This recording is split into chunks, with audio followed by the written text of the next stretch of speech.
Salam dostlar, axşamınız xeyir. Necəsiz?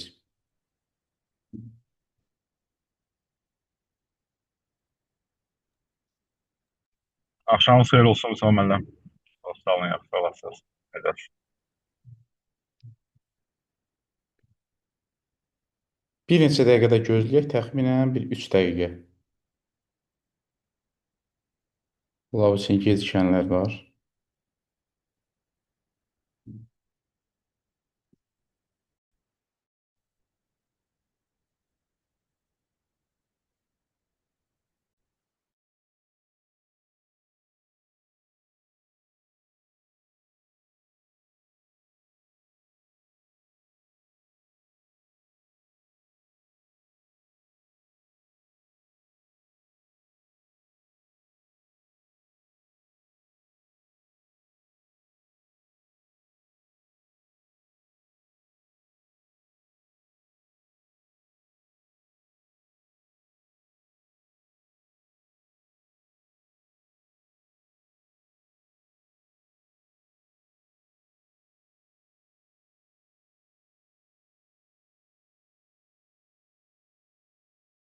Bundan sonra gəlmişəm.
Все, очень.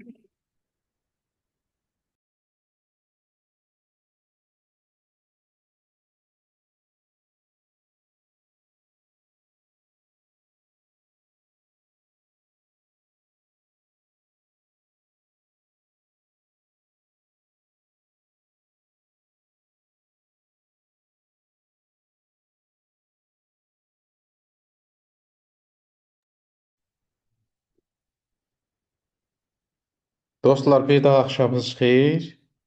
Hər kəsə salam. Ümid edirəm hər biriniz yaxşısınız. Öncə elan verildiyi kimi bugün PMP barəsində bir sessiyamız olacaq. İnanıram ki, hamımız üçün faydalı olacaqdır. Başlayaq.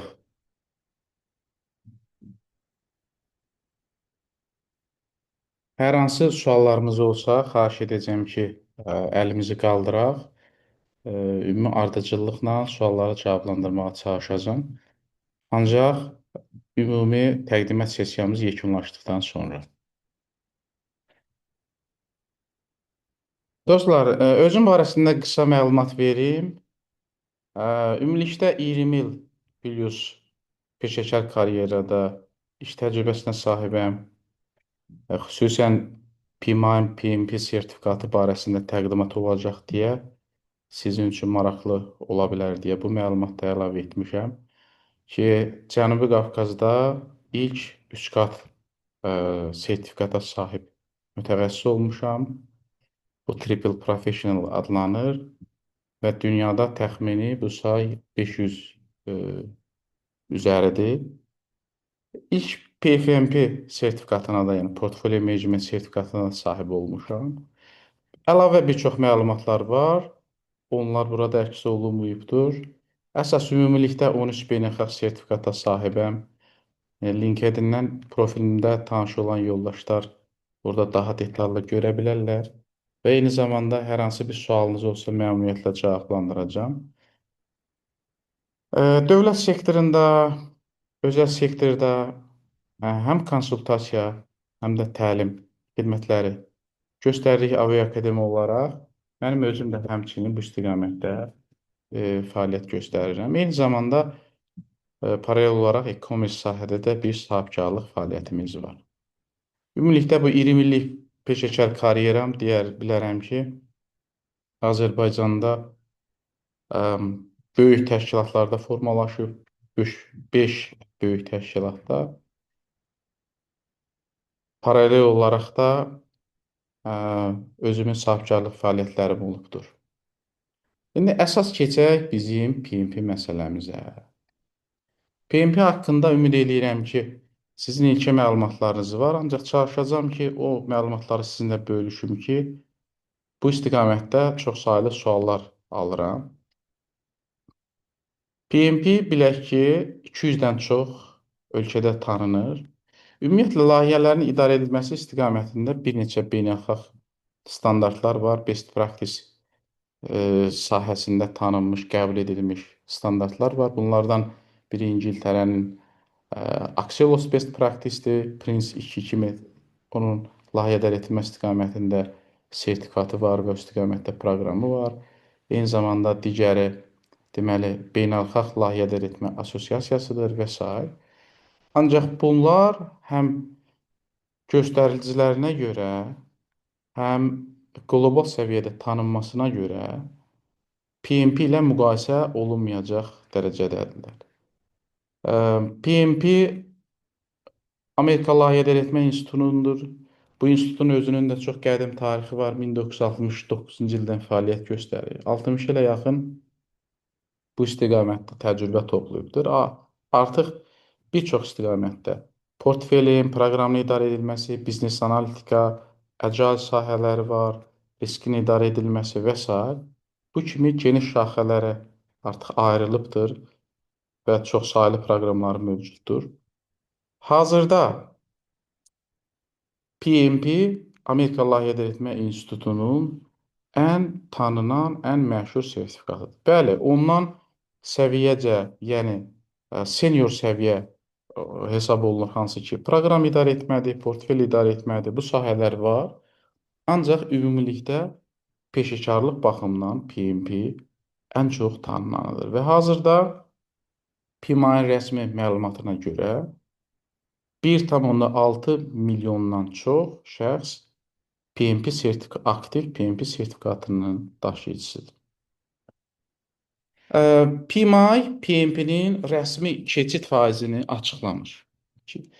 Və tez-tez mən də bu sualları alıram ki, neçə faiz biz nəticə göstərsək PMP imtahanını keçə bilərik?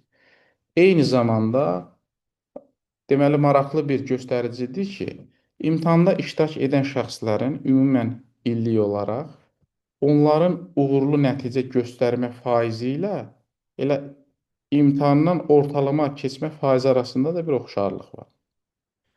PMI rəsmi şəkildə qeyd etməsinə baxmayaraq, müəyyən araşdırmalar göstərir ki, ümumi suallarda biz 60%-dən yuxarı nəticələr göstərdikdə onu keçmə ehtimalımız çox olur. Ancaq bu necədir? Bu bizə belə bildiyimiz ümumi sualların nəticəsi oldu 60%-dan daha çox domenlər olur. Misal olaraq, hazırki imtahanda 3 domen var. O domenin hər biri üzrə göstərici var.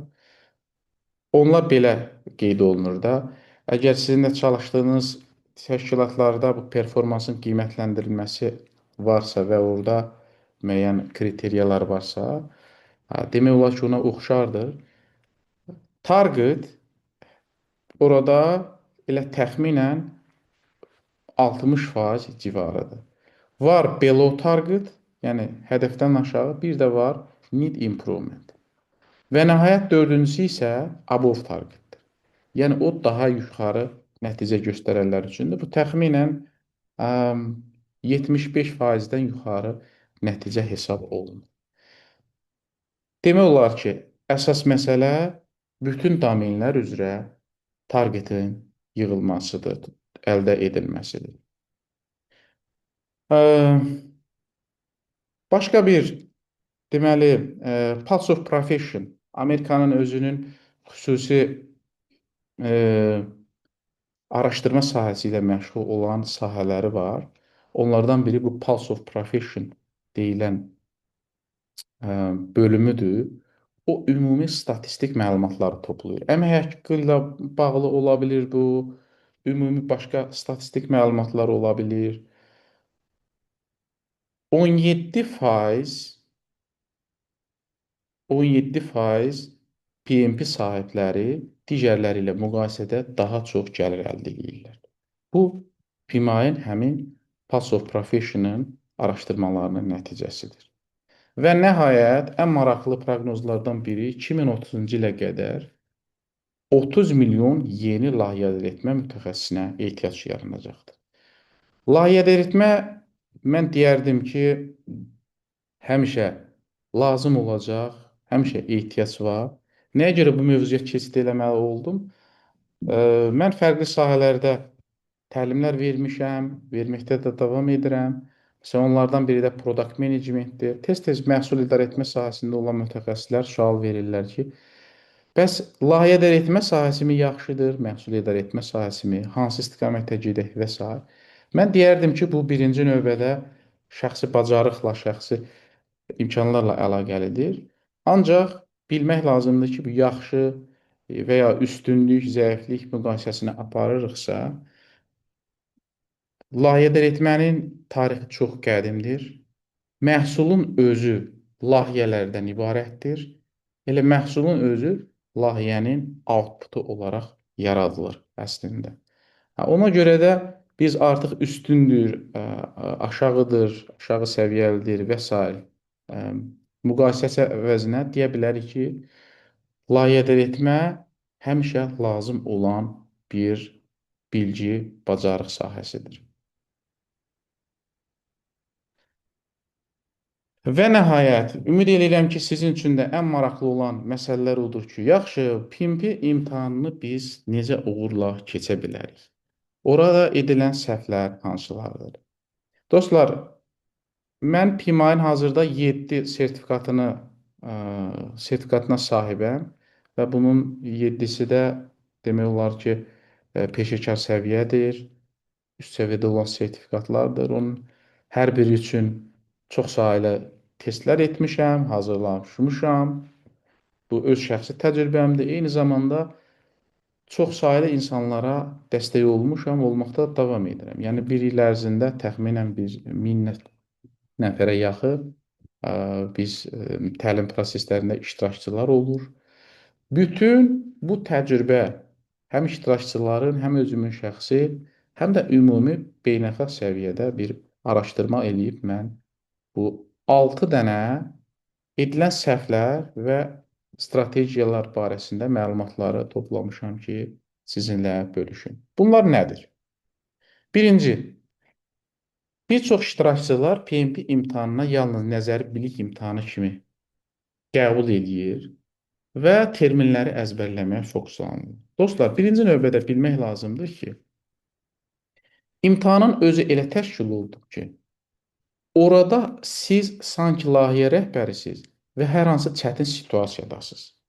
Ona görə siz əgər daha çox yaxşı layihə rəhbəri olmağı hədəf qoymuş olsanız, PMP imtahanından da keçmək imkanı ehtimal daha yüksək olur.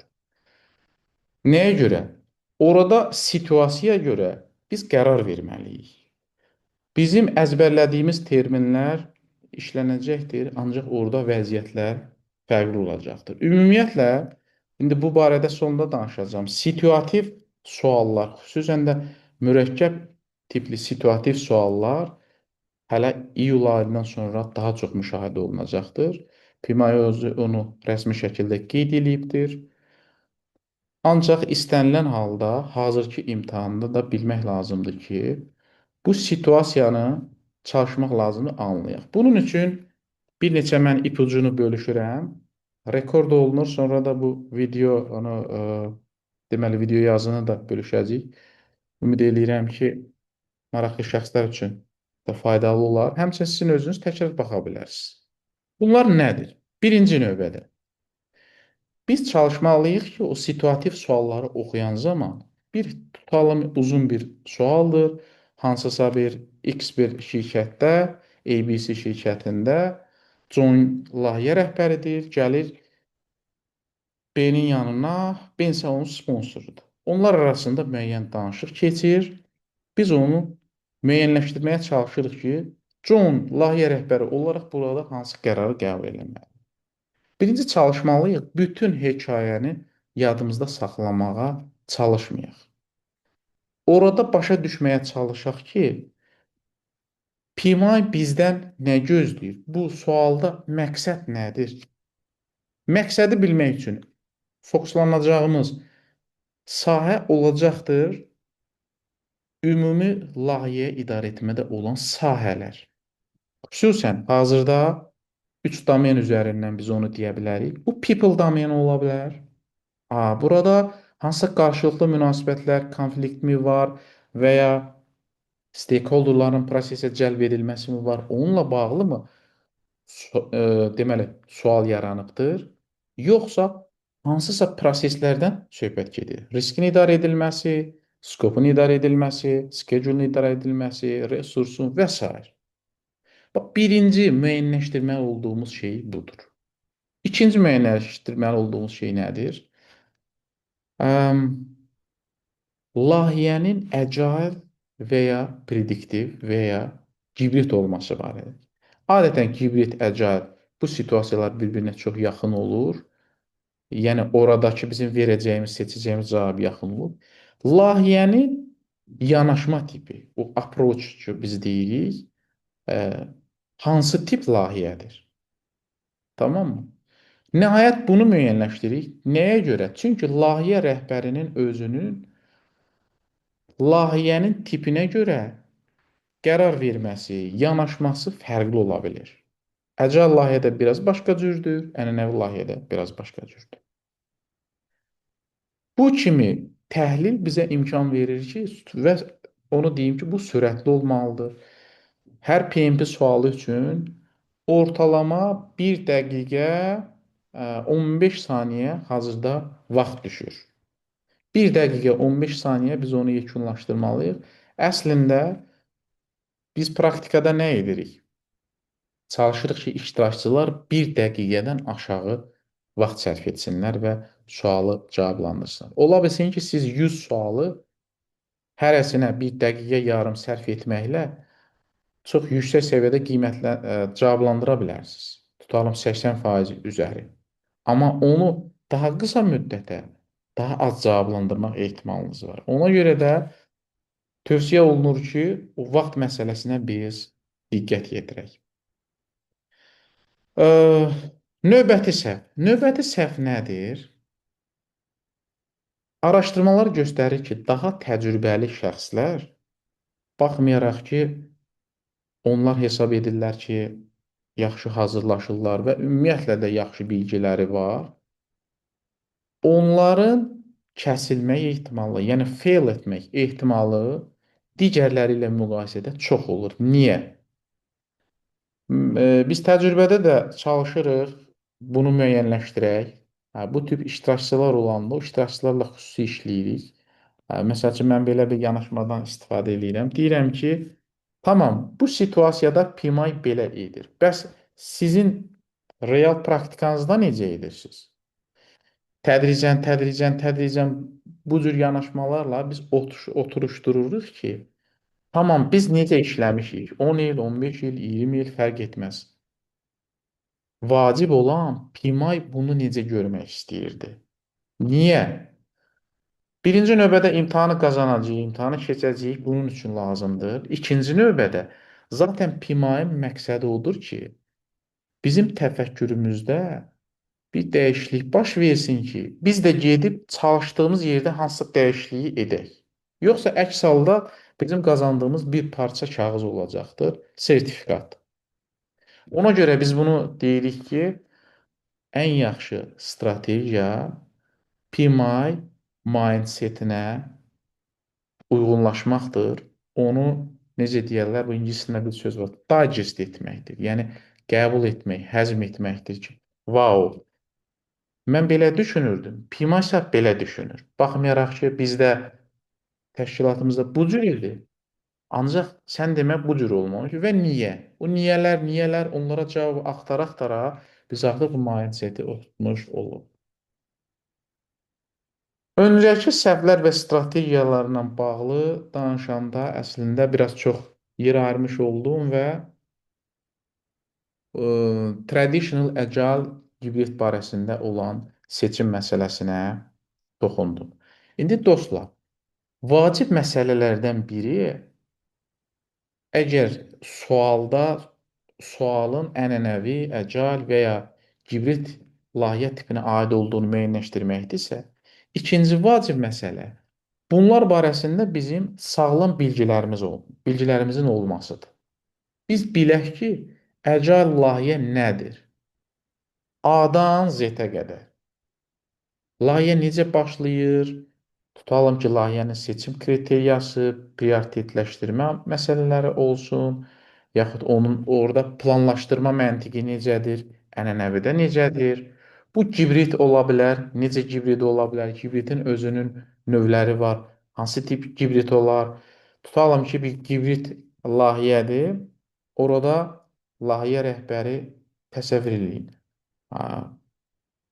Bir nəfərdir və onun komandası var. Bu, beləmi olmalıdır ənənəvidəki kimi? Çünki hibrid o deməkdir ki, layihə iki hissədən ibarətdir. Həm agile, həm ənənəvi.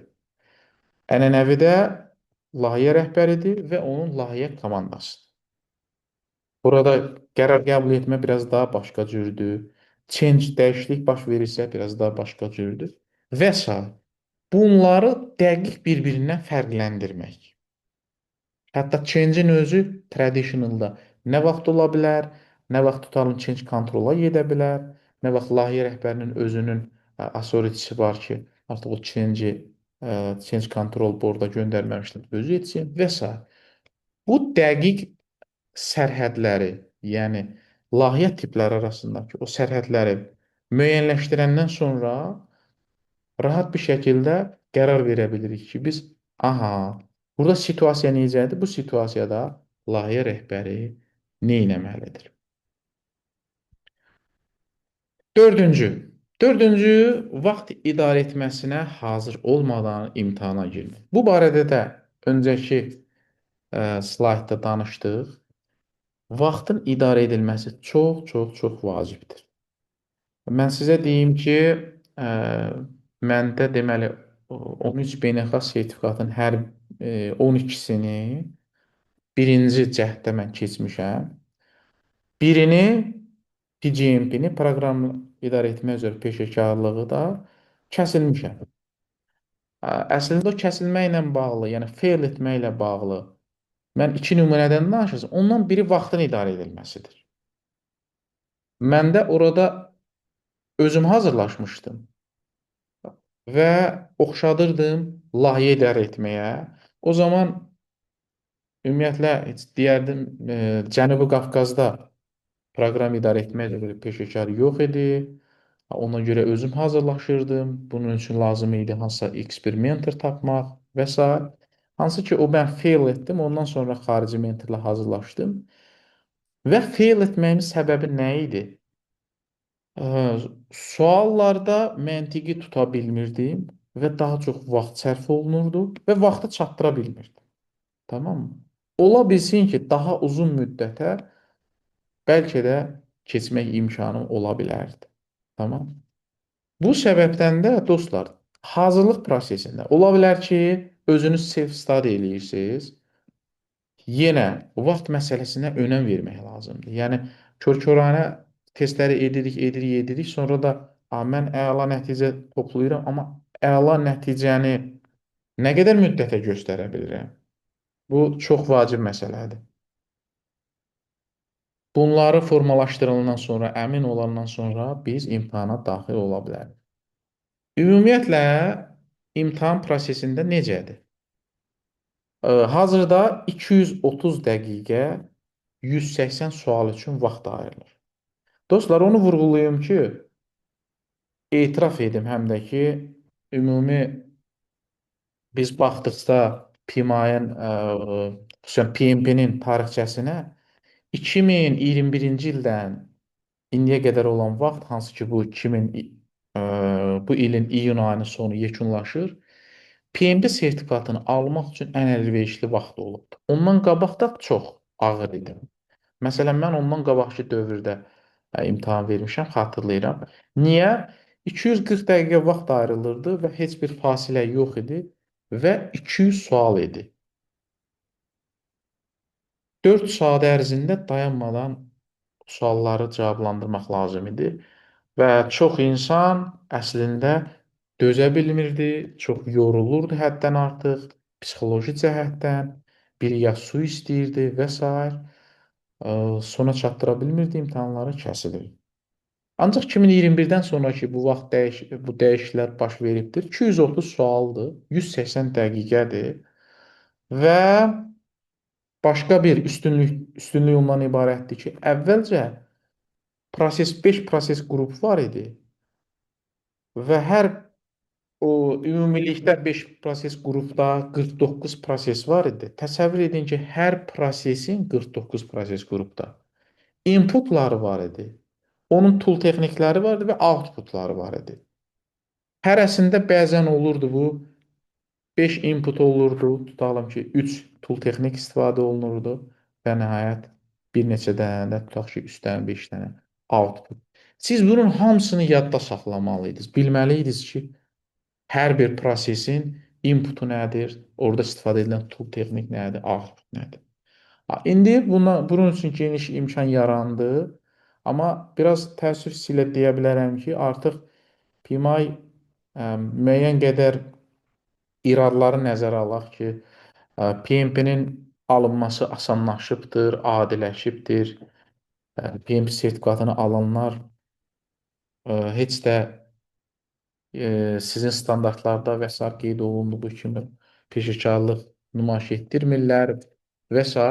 Bu istiqamətdə xarici mentorların da mən çox sayda rəylərini, fikirlərini eşitmişəm. Bütün bunları nəzərə alaraq növbəti etapda bunu mürəkkəbləşdirəcək. Mürəkkəbləşdirsə də yanaşma eyni qalır. Yanaşma nədən ibarətdir? Yenə 3 dəfə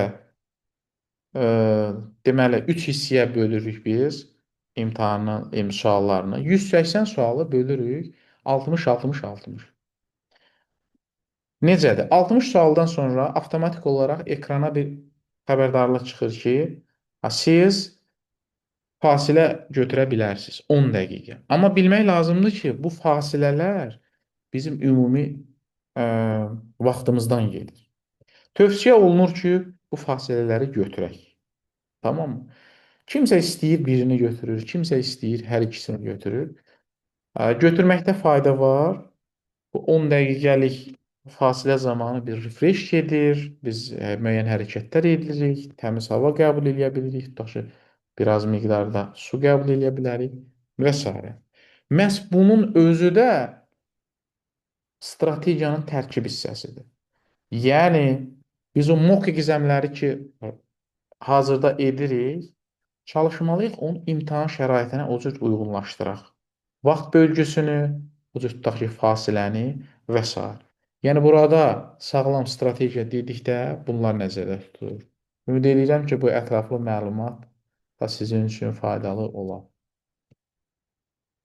5-ci səhv nədir? Dostlar, bu səhv iştirakçıların, təlimdəki iştirakçıların hazırlıq planının ya olmaması və ya düzgün olmaması ilə əlaqəlidir.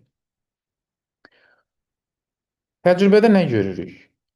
Yoldaşlar qoşulurlar, kifayət qədər məsuliyyətli insanlardırlar, bəli, kifayət qədər öz çalışdıqları təşkilatlarda böyük məsuliyyəti üzərlərinə götürüblər, şöbə rəhbərləridir və s.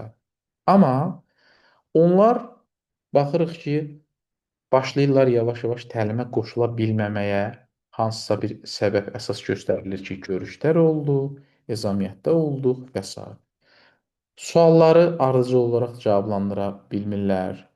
Sonra materiallar verilir ki, bunlara tutaq ki, nəzər salmaq lazımdır. Təkrar olaraq hər hansı sualınız varsa, o biz confirmation deyirik də. Təlim prosesi gedir. Bütün mövzuların üzərindən biz keçirik addım-addım. Ancaq buna baxmayaraq əmin olmalıyıq ki, hər danışılmış, bölüşülmüş mövzu qarşı tərəfdən normal bir şəkildə qavranılıbdır. O confirmation prosesində baxıb görürük ki, çatdıra bilinmir. Və sonra nə baş verir? Təlim vaxtı bitir. Həmin şəxslər deyirlər ki, təlimdən sonra hazırlaşacağıq. İki hal olur bu halda. Ya hazırlaşa bilmirlər, yaxud da biraz daha tələm-tələsik, hansı ki, təlim prosesində deyirlər, gəlib hazırlaşmağa çalışırlar. Artıq bu da biraz daha yarımçıq hazırlaşmaqdır və uğursuz nəticə göstərmə ehtimalı çox olur. Ona görə də məsələn mən özüm təklif edirəm bütün iştirakçılara ki, bir session sizin üçün həm coaching eləyə bilərik, həmçində ümumi hazırlıq prosesləri, bu da bir hədəfdir. Bu hədəfə çatmaq üçün nələr etmək lazımdır? Onunla bağlı siz bu sessiyada iştirak edərsiniz, öz suallarınızı bölüşə bilərsiniz. Hazırki real vəziyyəti, güclü tərəfləriniz, zəif tərəfləriniz və s. Və sizə görə də individual hazırlıq proqramı hazırlana bilər. Dostlar, mən bunu bizim təcrübə baxımından vurğulamış oldum. Amma ola bilər ki, kimsə self-study eləyir. Tamam, burada da bir problem yoxdur, etmək olar. Onunla bağlı da, bəli, vurğulamışıq biz ki, nəhayət, self-study-də də bəzən dostlar təcrübənin olmamasına baxmayaraq, yəni ki, PMP tipli imtahan verməyib həmin şəxs. PMA'nın başqa bir imtahanlarını verməyib. O qarşısına məqsəd qoyur ki, mən gedib PMP alacağam. Bu zaman plan məsələsində də boşluqların olmaq ehtimalı çox olur. Həmçinin ümumi məntiqin tutulmasında da deməli, boşluqlar çox olur. Buna görə də biz tövsiyə edirik ki, hətta X bir kursa qoşulmasanız belə, hər hansı bir mentorunuz olsun. Bu ola bilər, sizin iş yoldaşınız ola bilər, dostunuz ola bilər, tanıdığınız X bir şəxs ola bilər ki, o zaman-zaman sizi istiqamətləndirsin, suallarınıza cavab vermiş olsun.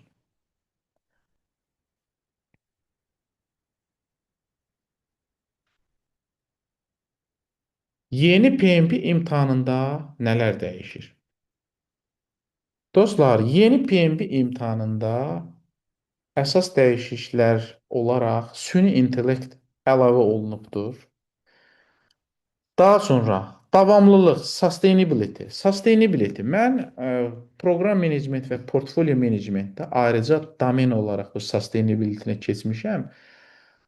Bu hazırda project managementdə yoxdur və biz təlimlərimizin tərkib hissəsi olaraq da bunu keçmirik, düzdür. Mən öz şəxsi təcrübəmdən PMP iştirakçıları arasında bunu bölüşürəm ki, tutalım siz bir layihə yaradırsınız, layihə idarə edirsiniz və layihənin sonunda bildiyimiz kimi layihənin 3 output olacaqdır. Bir məhsul ola bilər, xidmət ola bilər və ya hər hansı bir nəticə ola bilər. Onu hara təhvil verəcəyik? Kimə təhvil verəcəyik? O gələcəkdə operationa necə inteqrasiya olunacaqdır? Bütün bunların hamısı gələcəkdə layihənin nəticəsinin dayanıqlılığı istiqaməti üçün çox faydalıdır. Uzun illər idi ki, bu istiqamətdə layihə ilə bağlı buna toxunulmurdu. Çünki deyilirdi ki, layihə sonunda bizə lazım olan vaxt, skop və xərc müqabilində lazım olan məhsul aldıq. tutalım ki, sonra onun məhsul idarə etmə dövrünün davamı olaraq gələcəkdə onun dayanıqlılığı, bazarda onun o maturity dövrü, sonra growth dövrü və sair, sonra da nəhayət retire deyirik, bazardan çıxma dövrü. Bütün bu dövrlər onlara görə tənzimlənəcəkdir və layihə bura qədər işini yekunlaşdırmış olur. Amma yeni yanaşmada layihənin hədəfi olaraq həm də dəyərin əldə edilməsi planlaşdırılıbdır. İndi kimdə 8-ci PMBOK varsa, 8-ci edition PMBOK varsa, orada onları görə bilər. Layihənin tərifində də ilk olaraq bir dəyişiklik baş veribdir ki, bəli, hədəf dəyər almaqdır. Nəyin üzərindən? Həmin məhsulun, xidmətin və ya nəticənin. Bunlar əlavə edilibdir. Mən hesab edirəm ki, kifayət qədər faydalıdır. Çünki bir çox təşkilatlar elə sadəcə layihəni icra edir. Ondan sonra da onun davamı olaraq onun üzərində o dərəcədə çalışılmır. Heç bəlkə məhsul kimi idarə edilmir. Elə operationa təhvil verildi, bitdi. Operationda nə dərəcədə yetkin operationda, operation deyil, bundan asılı olaraq ondan dəyər ala biləcək, bilməyəcək, artıq bu suallar yaratmış olur. Nəhayət, növbəti dəyişikliğimiz. Bu dəyişiklik nədən ibarətdir? Dostlar, gördüyümüz kimi bundan qabaqki, yəni PMBOK 6-da o standart üzərindən imtahan təşkil olunurdu. Bayaq qeyd etdiyim kimi proses qruplar üzrə. Əsas fokuslar onun üzərində idi. 5 domen idi. Daha sonra PMI üstünlük verdi ki, layihədə insan faktoru vacibdir. Biz insan faktorunu, prosesləri və biznes mühitini bunları ayırmalıyıq. Gördüyümüz birinci hissə, mən bunu işarəliyim. Deməli, 42% bu hazırki deməli PMP imtahanına aiddir ki, ümumi sualların 42% people domeninə aiddir, 50% proses domeninə, 8% isə business environment domeninə. Ancaq dəyişiklik olaraq gördüyümüz kimi business environmentin faizi, çəkisi kifayət qədər artırılıbdır. 3 dəfədən çox. Bu nə ilə əlaqəlidir? Mən adətən təlimlərdə öyrəşmişəm, istədim sizə də sual verəm. Bu nə ilə əlaqəlidir? Siz necə düşünürsünüz? Dostlar, bununla əlaqəlidir ki, artıq süni intellektin də yaranması səbəbilə məhsulların ömrü çox qısalır, yeni layihələrin sayı həddən artıq çoxalır, rəqabət mühiti mürəkkəbləşir. Məhz biznes mühit bunun içərisində bu domenin tərkib hissəsi olaraq biz öyrənirik. Mühit faktorları, EF-lər deyirik biz ona, enterprise environmental faktorlar, daxili faktorlar, xarici faktorlar və hesab edirəm ki, bu çox-çox vacibdir. Ümumiyyətlə, təlim prosesində layihə rəhbərlərinə də bildirirəm ki, layihə rəhbəri başını aşağı salıb elə konkret bir proses üzərindən getməməlidir. Onun bu faktorlar barəsində həmişə məlumatı olmalı, monitorinq etməlidir. Bugün Amerikanın İrana hücumu bu faktorları köklü şəkildə dəyişir. O layihəyə təsir edə bilir. Təsəvvür edin ki, hansısa mal materiallar İrandan gəlir və ya X bir elə bir dövlətdən gəlir ki, o bu müharibə ilə birbaşa əlaqəlidir. Və hesab edirəm ki, bunu haqlı olaraq və düzgün olaraq da PMI bunun çəkisini artırıbdır. Bunun çəkisini artırıbdır, təbii ki, məcburdur ki, digər çəkilərdən azaltsın. People olub 33%, proses olubdur 41%. People domeni, dostlar, bunun özü də layihə etmədə çox-çox vacib bir domendir. Nə baxımından? PMP mən deyərdim ki, project managementdən daha çox people management bilgilərini bizə öyrədir. Tamam dostlar. Layihənin uğuru bizim insanlarla münasibətlərimizi necə idarə edirik, ondan asılıdır. People domaininin içərisində biz emotional intelligence öyrənirik, konfliktin idarə edilməsi, stakeholderların cəlb edilməsi və s. Bir sözlə insana aid münasibətlər sisteminin ən yüksək səviyyədə idarə edilməsini. Liderşiplik, menecment, onun tipləri, soft skillslər, sonra hard skillslər və s. Prosesin tərkibi olaraq isə scope, deməli cost, risk, resource, integration, procurement, hətta procurement, satın almaların idarə edilməsi. Yəni bu çox mükəmməldir. Başqa sözlə desək, layihə sözün əsl mənasında peşəkar layihə rəhbəri deyə bilərik ki, doğrudan da idarə etmədə universal bir şəxs olur və ya olmalıdır. Sonra maraqlı bir dəyişiklik nədən ibarətdir? Yeni imtahanda 60%. Bəli, doğru eşidirsiniz. Artıq Agile-ın çəkisi 60% olur. Məqsəd də nədir? Agile biz nə vaxt tətbiq edirik? Dəyişkənliyin çox olduğu, mürəkkəbliyin çox olduğu mühitlərdə, ortamlarda. Prediktivin isə çəkisi 10% aşağı düşür. Uyğunluq. Dostlar, bu uyğunluq nə deməkdir? PMI bildirir ki, siz son 8 il ərzində burada görürsünüz 3-5 il yazılıbdır. O 3-5 il də təhsillə əlaqəlidir. Əgər orta təhsillisinizsə 5 il, yox. Ali təhsillisinizsə 3 il ərzində layihə idarə etmə sahəsində təcrübənizin olması istənilir. Bu əvvəl, yəni hansı ki indidən söhbət gedir, 8 il idi. PMI bunu biraz da artırıb edib 10 il. Dəyişiklik bundan ibarətdir. Sonra növbəti dəyişikliyimiz gördüyümüz kimi 180 sual 230 dəqiqə idi. İndi 180 sual olub 240 dəqiqə. Bəli, bu ilk baxışda çox yaxşı görsənə bilər, ancaq etiraf etməliyik ki, bu əslində mürəkkəbliyin əlamətidir. PMI bir neçə ay öncə bu 180 sualı etmişdi 185 və o bizim dediyimiz 2 dənə fasilə ki var, 10 dəqiqədən ibarət, 10 etmişdi 5 dəqiqə. Çoxsaylı müraciətlər, ümumiyyətlə ekspertlərin, bu volonterlərin və s. müraciətlərini nəzərə alaraq PMI 185 sualı saldı.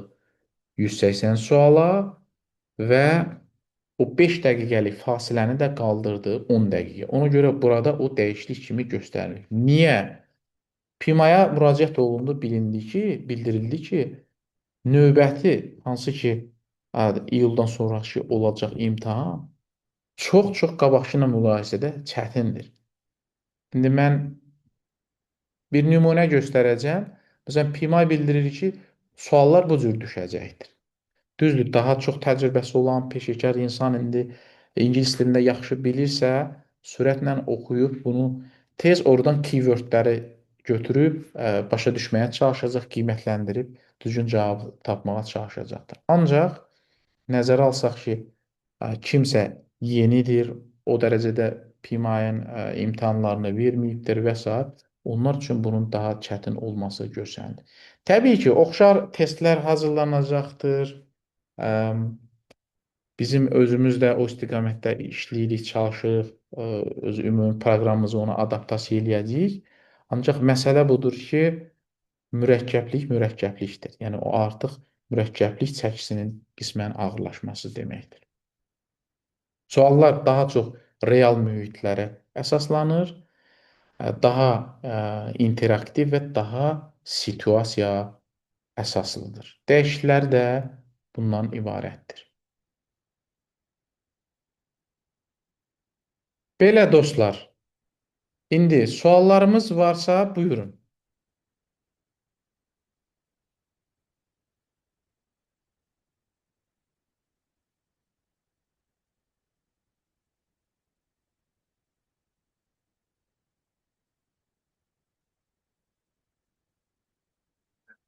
Salam, hər vaxtınız xeyir. Salam, salam. Axşamınız xeyir olsun. Axşamınız xeyir. Ümid edirəm səsim normal gəlir, çünki yoldayam hal-hazırda. Üzrlü sayın, biraz qoşulma problemi yaşadım. Soruşmaq istədiyim bu dəyişikliklər ola bilsin, siz demisiniz, mən qaçırmışam. Bu dəyişiklikləri haçandan tətbiq eləməyi düşünür PMI? Yəni bu dediyimiz biraz daha ağırlaşdırılma, AI-ın tətbiq olunması və sairə məsələlərini. İyul ayının 1-dən. İyul ayının, yəni indiki halda biz köhnə sistemdən hələ də imtahan verir, amma yenə də müraciət etmək, onun cavablarının gəlməsi və s. Hə. Aydın, Bəli, təşəkkür edirəm. Mən təşəkkür edirəm. Əslində, deməli, 2025-in səhv etmirəmsə noyabr ayının 14-ü idi. Bu elan olundu ki, dəyişiklik olacaqdır. Ümumiyyətlə PMI yanaşmasıdır. Müəyyən vaxt götürür o. Ona görə o dərhal yanvardan başlamadı. İyul ayından başlayacaqdır ilin yarısından. Təkrar təşəkkür edirəm. Bir sual da soruşum. Əslində PMP üçün yox, hal-hazırda PMI PBA sertifikatı üçün hazırlaşıram. Orada da eyni formada bu dəyişikliyə getməyi planlayırlar. Çünki PMP LinkedIn-də belə bir paylaşımını görməmişəm, ona görə soruşuram. Orada da yenə dəyişikliyə getməyi planlayır. Bu sualdır, yoxsa bunu məlumat olaraq bölüm? Yox, məlumat olaraq soruşmaq istəyirəm. Yəni bəlkə siz bilirsiniz və yaxud da ola bilsin bunu elə PMI-nin öz rəsmi saytından mı əldə edə bilirik bu məlumatları? Bəli, bəli. Rəsmi saytdan da əldə etmək mümkündür. PBA ilə bağlı hazırda bir dəyişiklik gözlənilmir. Bizdə belə bir məlumat yoxdur. Siz ümid eləyirəm ki, elə çox çəkməz hazırlıq prosesiniz, imtahan verməyiniz və s. Yox, yəqin ki, düşündüyüm, yəni planıma görə ortalama 2 ay, 2 ay yarım ərzində sualların təkrarlanması və hazırlığı bitirməyi düşünürəm. Ümid edirəm ki, planlar düzgün keçər. Tamam, uğurlar arzulayıram. Təkrar təşəkkür edirəm, çox sağ olun. Buyurun, mən təşəkkür edirəm. Başqa dostlar, bir sualımız var.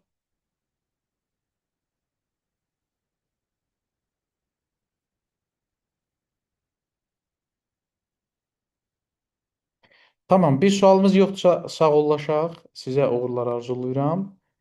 Bizim, yəqin ki, sizin üçün də maraqlı ola bilər. Son olaraq, yəni bu hazırki yanaşmayla son PMP-yə hazırlıq təlimlərimiz başlayır 11 martdan. Əvvəl fikirləşdik ki, ümumiyyətlə xanımlar üçün 8 martla əlaqəli müəyyən endirimlər nəzərdə tutaq. Sonra da fikirləşdik ki, bəylər inciyəcəklər. Bəylər də xanımlara görə yararlanmış olsunlar. Ona görə ümumi bu endirimləri də etmişik. Yəni, belə istəyiniz də olsa, müraciət edə bilərsiniz. Məmnuniyyətlə bu istiqamətdə dəstək olarıq. Bu qədər. Bir sualımız yoxdursa sağollaşaq. Çox sağ olun. Təşəkkür edirik sizə məlumatlar üçün. Mən təşəkkür edirəm. Uğurlar Sağ olun, arzulayıram. Müslüm müəllim. Çox sağ olun, Təşəkkür edirik. minnətdarıq. Siz sağ olun. Buyurun. Müsəlman, təşəkkür eləyirik. İnşallah ki, qarşıda kurslarımız gəlir. Kurslar artıq həm siz... Təşəkkür edirəm, çox sağ olun. İnşallah görüşərik kursda. Oldu. Mən təşəkkür edirəm. Uğurlar. Sağ olun, sağ olun.